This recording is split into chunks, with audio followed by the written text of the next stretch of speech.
Imagine a night so cold that the rivers froze solid, yet tens of thousands of soldiers marched across in silence, carrying the hopes of a newborn nation.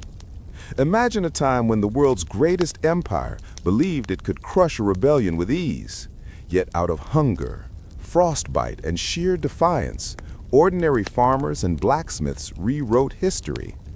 This is not fiction. This is the astonishing true story of how the United States was forged in the fire of desperation and how a ragtag army, led by a man who hated war, stood against the might of Britain.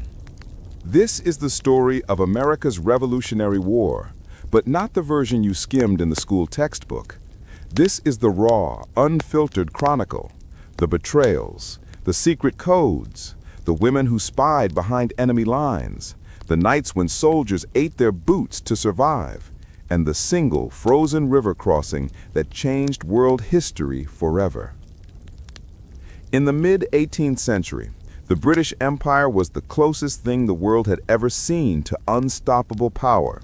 From the jungles of India to the sugar islands of the Caribbean, from the wind-whipped Scottish Highlands to the golden coast of Africa, the Union Jack flew over territories that stretched across the globe.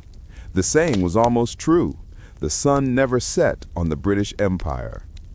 The American colonies were just a piece of this puzzle, 13 colonies clinging to the edge of a vast continent. To Britain, they were not the heart of the empire. They were sources of raw goods: lumber for ships, tobacco for markets, furs for fashion, rice and indigo for trade. Few in London imagined these distant settlements could ever rebel, let alone succeed. And yet, beneath the surface, tensions brewed. The colonists saw themselves not as subjects, but as partners, Englishmen with rights, entitled to representation.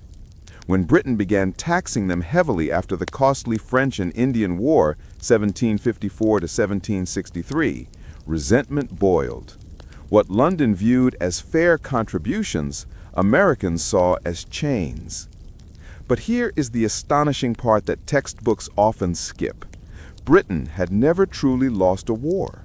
They had setbacks, rebellions, and uprisings, yes, but by sheer wealth, organization, and naval dominance, they always returned stronger.